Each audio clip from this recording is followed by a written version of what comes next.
우리의 신앙생활에서 가장 중요한 것을 꼽을 때 성경을 빼고 이야기하는 그리스도인은 없을 것입니다. 그만큼 우리에게 너무나도 중요한 성경, 우리는 이 성경에 대해서 얼마나 이해하고 있을까요? 여러분들의 성경 이해를 돕기 위해서 성경 한번 읽어볼까? 라는 프로젝트를 시작하게 되었습니다. 앞으로 몇 회에 걸쳐 영상을 올리게 될지는 모르겠지만 한 주에 한 번씩 영상을 통해서 여러분들이 성경을 읽는 안목을 기르는 데 도움이 될 만한 내용들을 소개하려고 합니다. 오늘은 성경을 읽는다는 게 어떤 의미인지 한번 살펴봅시다. 읽는다는 게 무엇일까요? 여러분들이 쉽게 파악할 수 있도록 사진과 책을 한번 예로 들어보겠습니다.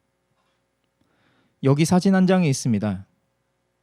청소년부에서 간지를 맡고 있는 상훈이가 보이고 또 피아노를 치는 가은이, 베이스를 치는 민균이가 보이네요. 그 외에도 조명, 악기, 무대 등등 보이는 것들이 많습니다. 이렇듯 사진은 어떤 시각적인 정보를 담고 있는데 우리는 이것을 파악하기 위해서 사진을 봅니다. 많은 노력이나 과정이 필요하지 않아요.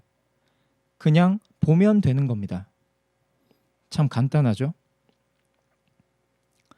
여기 책이 한 권 펼쳐져 있습니다. 무엇이 보이나요? 왼쪽에는 그림이 보이고 오른쪽에는 글자들이 보입니다. 또 이 그림과 글자가 인쇄된 약간 누르스름한 종이도 보이네요. 사진이 정보를 담고 있는 것처럼 책도 어떤 정보를 담고 있는 것은 분명합니다. 하지만 우리가 사진을 보는 것처럼 책을 본다면 과연 그 정보를 파악할 수 있을까요? 단순히 보는 것으로는 왼쪽에는 사람들과 집과 거리가 그려져 있고 오른쪽에는 글자가 인쇄되어 있구나 하는 것밖에는 파악할 수가 없습니다. 책이 전달하는 정보를 파악하기 위해서는 사진을 보는 것과 다른 방법이 필요하다는 것입니다. 책이 전달하는 정보를 파악하기 위해서 우리는 어떤 것을 해야 할까요? 책에 인쇄된 글자들이 무엇을 의미하는지 알기 위해서 머릿속에서 어떤 과정을 거쳐야 하는데 우리는 이것을 해석이라고 합니다.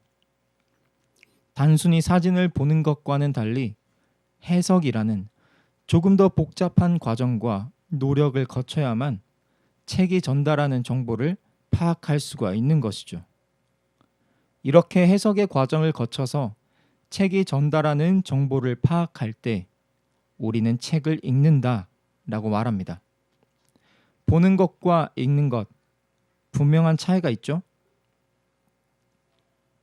성경은 사진이나 그림이 아닙니다. 글자들로 이루어진 책이에요. 그렇기 때문에 우리는 성경을 보는 것이 아니라 반드시 읽어야 합니다. 성경이 무슨 의미를 담고 있고 어떤 정보를 전달하고 있는지 파악하기 위해서 꼭 해석의 과정을 거쳐야 합니다. 물론 여러분들은 성경을 읽을 때 자연스럽게 해석을 하고 있지만 우리가 주의해야 할 것이 있습니다.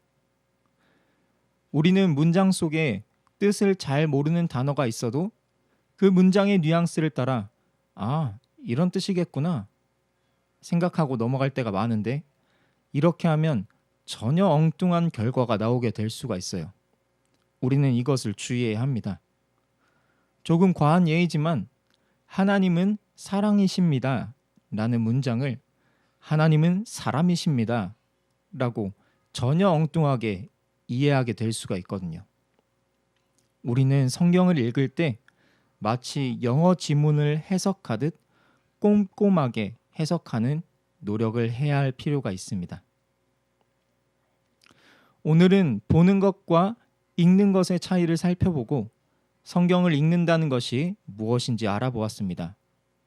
여러분은 성경을 보는 쪽에 가깝습니까? 아니면 성경을 읽는 쪽에 가깝습니까?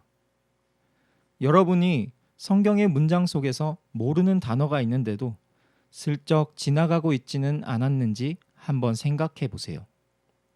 그리고 앞으로는 성경을 꼼꼼하게 읽는 습관을 가지고 한번 읽어보세요.